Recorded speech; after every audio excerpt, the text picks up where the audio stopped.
बच्चों पिछले वीडियो में हम लोगों ने पढ़ा था pair of linear equation in two variable, इसके कुछ बेसिक कॉन्सेप्ट के बारे में, जिसमें हमने आपको बताया था कि अगर आपके पास दो इक्वेशन हैं a1x plus b1y plus c1 equal to 0 and a2x plus b2y plus c2 equal to 0, इन दो इक्वेशन के कुछ कंडीशन आपको हमने बताया था।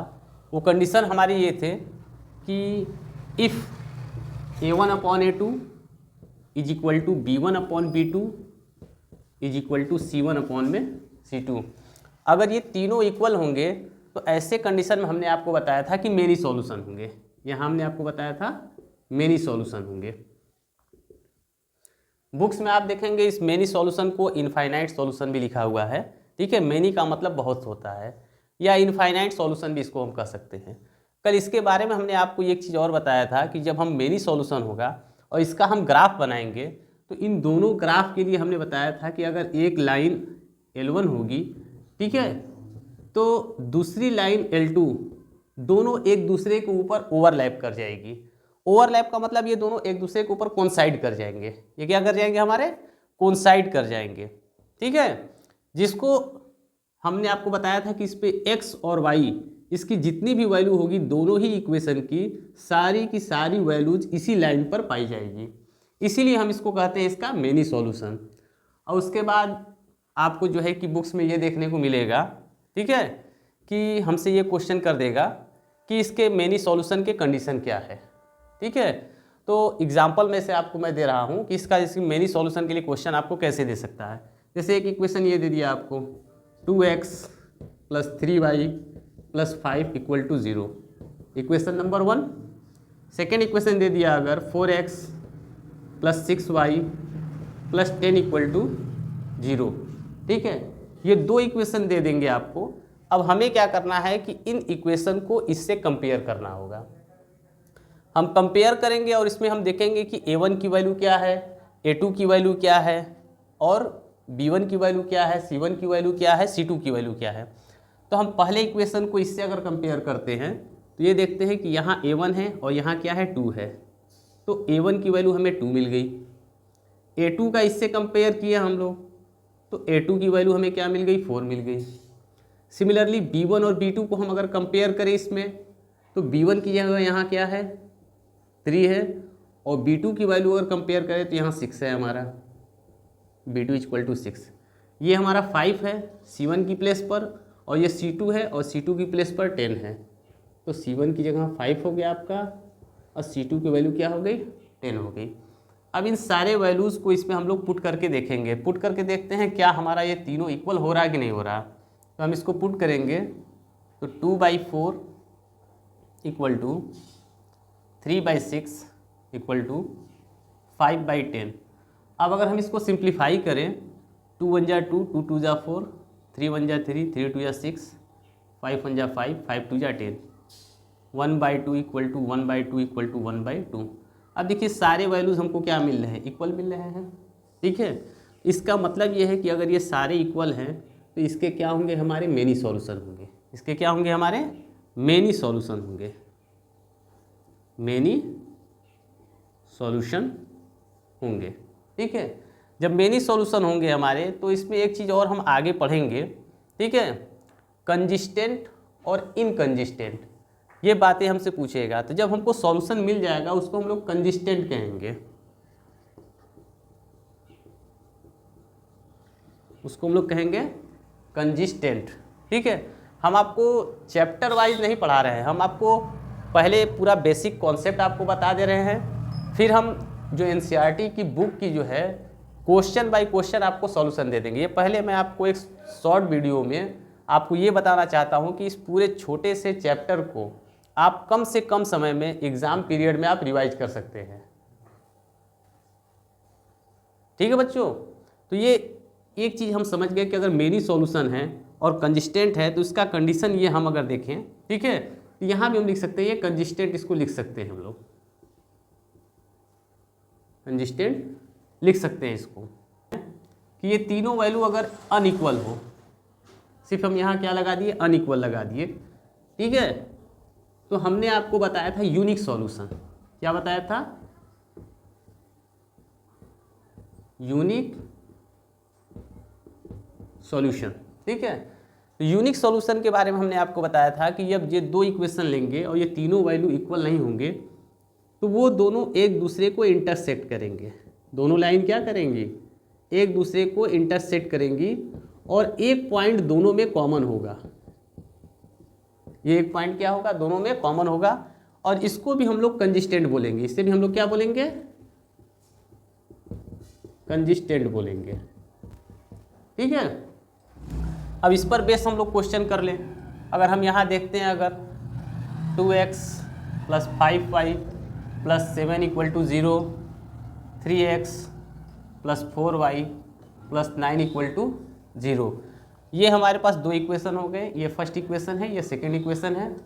सिमिलरली इसको हमको कंपेयर करना है, तो a1 की जगह 2 हो गया हमारा, a2 की जगह 3 है, b1 की जगह 5 हो गया आपका, b2 की जगह 4 हो गया, c1 की जगह 7 है और c2 की जगह 9 है। अब हम इनको कंपेयर करते हैं तो इनमें से कोई भी वैल्यू इक्वल नहीं है हमारी। इसका मतलब है कि इस इक्वेशन के बारे में हमको ये पता चलता है कि इसका क्या होगा? यूनिक सॉल्यूशन होगा। इसका यूनिक सॉल्यूशन होगा और इसको हम लोग कंजिस्टेंट कहेंगे। इसको हम लोग कंजिस्टेंट कहेंगे। तो इसके बारे में भी हमें पता चल गया, मेनी सॉल्यूशन और कंजिस्टेंट। इसका हमने बताया कि ओवरलैपिंग करेगा, कोइंसाइड कर जाएंगे दोनों लाइन, और इसमें जो हमारा दोनों लाइन इंटरसेक्ट करेगा और इसमें हमारे यूनिक सॉल्यूशन होंगे और कंजिस्टेंट होगा हमारा। ठीक है बच्चों, अब एक लास्ट कंडीशन है हम लोगों का, वो है नो सॉल्यूशन का। नो सॉल्यूशन का कंडीशन हमने बताया था कि दो वैल्यूज़ आपकी इक्वल होगी और एक वैल्यू इक्वल नहीं होगी। इसमें हमने बताया था इसमें नो सॉल्यूशन होगा। यहाँ हमने लिखा था कल नो सॉल्यूशन।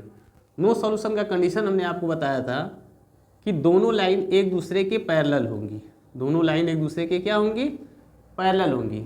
यानी इनमें कोई भी सॉल्यूशन हमको नहीं मिलेगा, यानी एक्स और वाई का कोई ऐसा सॉल्यूशन दोनों में कॉमन नहीं होगा हमारा। अब इसका एग्जांपल हम देख सकते हैं, 3x + 4y + 7 = 0, equation number first. उसके बाद हम लें 4x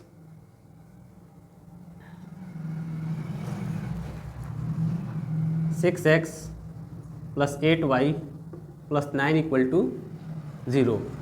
अब इसकी वैल्यूज़ को हम पुट करके चेक करें तो 3/6 = 4/8, 7/9, 3 × 1 = 3, 3 × 2 = 6, 4 × 1 = 4, 4 × 2 = 8, 1/2 = 1/2 इज नॉट इक्वल टू 7/9। दो वैल्यूज़ हमको इक्वल मिल गई और एक वैल्यू इक्वल नहीं है। तो ऐसे कंडीशन को हमने बताया था कि नो सॉल्यूशन होगा। इसको हम लोग क्या बोलेंगे? नो सॉल्यूशन हम लोग कहते हैं।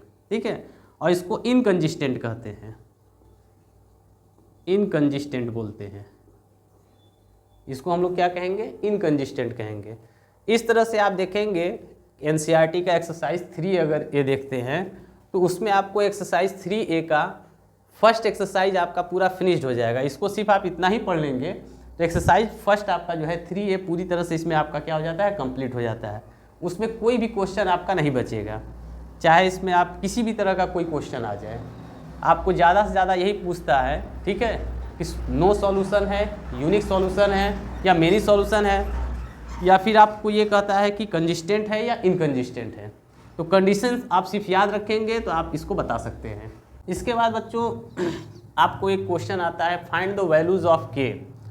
आपको के की वैल्यू फाइंड आउट करने के लिए देता है, जिसके लिए पूछता है कि नो सॉल्यूशन हो, मेनी सॉल्यूशन हो या यूनिक सॉल्यूशन हो। तो हम इसी कंडीशन को लेकर चलेंगे। जैसे आपको एग्जांपल हम देना चाह रहे हैं, जैसे 3x + 4y + k = 0,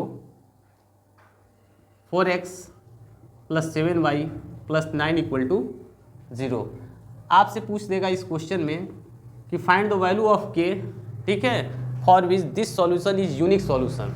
यानी के की वो कौन सी ऐसी वैल्यू है जिसके लिए इन दोनों का यूनिक सॉल्यूशन होगा, ये आपसे क्वेश्चन कर देगा। तो यूनिक सॉल्यूशन का हमको कंडीशन पता है कि हमें ये पता है कंडीशन कि a1/a2 is not equal to B1/B2 is not equal to C1/C2। हम इसी चीज़ को लेकर चलेंगे और k की वैल्यू को फाइंड आउट करेंगे। तो हम इसमें देखते हैं A1 की जगह 3 हो गया, A2 की जगह 4, B1 की जगह 4 है, B2 की जगह 7 है, k हो गया C1 की प्लेस पर और C2 की प्लेस पर ये 9 हो गया। हम किसी दो को एक साथ ले सकते हैं, या इन दोनों को एक साथ ले लें या इन दोनों को एक साथ ले लें, किसी दो को एक साथ ले सकते हैं। इसमें कोई ऐसा कंडीशन नहीं है कि किसी इसको ले, ठीक है। तो हम किसी एक को साथ ले लिए, जैसे 4/7 is not equal to k/9। अगर हम इसका क्रॉस मल्टीप्लाई कर दें तो k is not equal to 9 4 जा 36/7। तो k is not equal to 36/7। इसके लिए हम ये कंडीशन देखेंगे कि इसका हमारा क्या होता है, यूनिक सॉल्यूशन होता है। इसी तरह से आपको क्वेश्चन ये कर सकता है कि मेनी सॉल्यूशन के लिए k की वो कौन सी वैल्यू है जिसके लिए क्या होगा, हमारा मेनी सॉल्यूशन होगा। तो k की जब भी वैल्यू कहेगा फाइंड आउट करने के लिए, तो जो हमने आपको कॉन्सेप्ट दिया है उसी कॉन्सेप्ट को लेकर चलिएगा और k की वैल्यू को आप फाइंड आउट कर सकते हैं। अब हम आपको बताने जा रहे हैं एलिमिनेशन मेथड।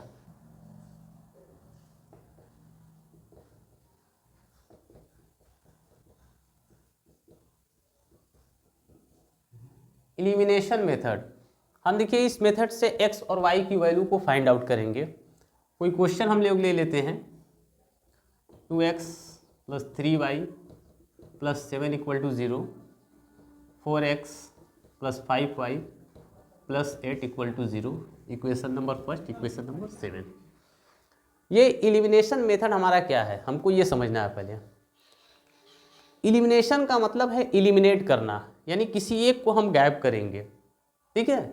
या तो हमें x को गायब करना होगा या y को गायब करना होगा, ठीक है। तो x या y किसी एक को हटा करके हमको किसी एक की वैल्यू को फाइंड करना है, इसी को हम लोग कहते हैं एलिमिनेशन मेथड। अब उसको हटाने के लिए हमें देखना होगा कि हम ऐसा क्या करें कि x या y कोई एक वैल्यू एलिमिनेट हो जाए, ठीक है, ताकि दूसरे को हम आसानी से फाइंड आउट कर सकें। हमने थोड़ा सा टफ इक्वेशन ले लिया है, ठीक है, लेकिन इसको आप आसानी से अगर समझेंगे तो पहले ही क्वेश्चन से समझ जाएंगे कि एलिमिनेशन मेथड में हम लोग कैसे क्या अप्लाई करेंगे कि ये क्वेश्चन हमारा सॉल्व हो जाएगा।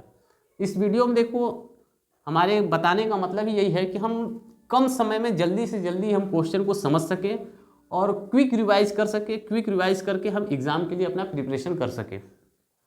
देखिए इसमें हमको ये बताना है आपको कि हम अगर इस में देखें x का कोफिशिएंट यहाँ 2 है, यहाँ x का कोफिशिएंट 4 है, तो किसी एक वेरिएबल के कोफिशिएंट को दोनों इक्वेशन में हम मैच करा करके इक्वल कर लेंगे। हम क्या कर सकते हैं, इक्वल कर लें। तो हम क्या काम करेंगे, फर्स्ट इक्वेशन के बोथ साइड 2 का मल्टीप्लाई करेंगे। ये जो 2 का मल्टीप्लाई होगा बोथ साइड, लेफ्ट भी मल्टीप्लाई होगा और राइट भी मल्टीप्लाई होगा।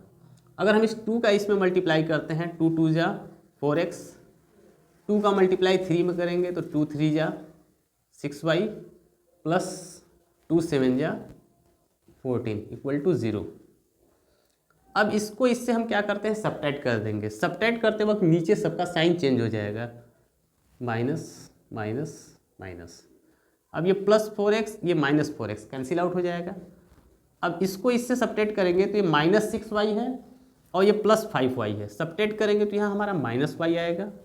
माइनस 14 प्लस 8 सब्ट्रैक्ट करेंगे तो माइनस 6 = 0। अब माइनस 6 को उधर ट्रांसपोज करेंगे तो माइनस y = आपको 6 मिलेगा। माइनस उधर चला गया तो y = -6। तो अब देखिए हमने यहाँ x को एलिमिनेट किया और y की वैल्यू हमको आसानी से मिल गई, ठीक है। अब हम क्या काम करेंगे, इस y की वैल्यू को किसी भी इक्वेशन में, या इक्वेशन फर्स्ट हो सकता है या इक्वेशन सेकेंड हो सकता है, y की वैल्यू को पुट करके x की वैल्यू को हम लोग फाइंड आउट कर सकते हैं। हम अब इस y की वैल्यू को फर्स्ट इक्वेशन में पुट करते हैं, putting value of y in equation first.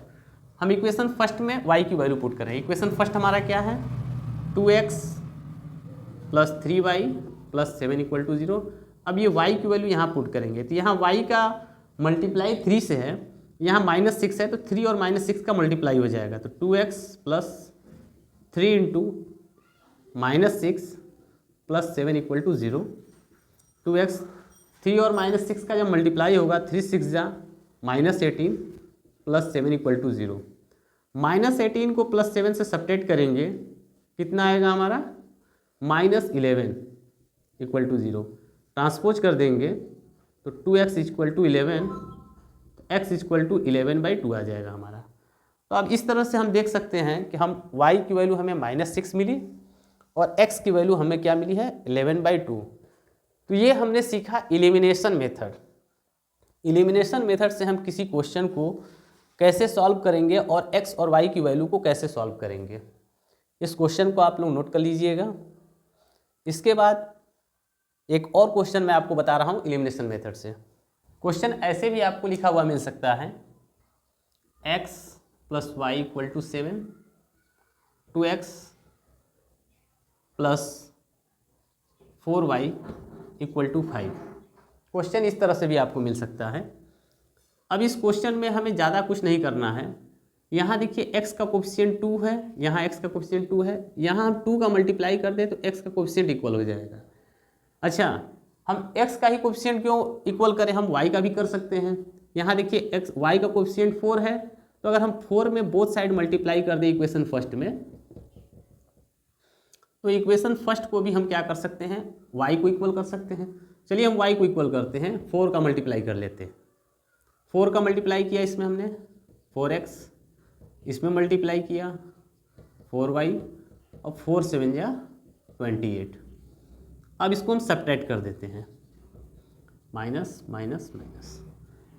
अब देखिए +4y -4y कैंसिल आउट हो गया, -4x + 2x सब्ट्रैक्ट करेंगे तो -2x आया हमारा। इसको सब्ट्रैक्ट करेंगे तो -23 आएगा, माइनस से माइनस कैंसिल आउट हो गया, x = 23/2 आ गया हमारा। ये हमारी x की वैल्यू आ गई। अब x की वैल्यू को इक्वेशन 1 में पुट कर लेते हैं हम लोग।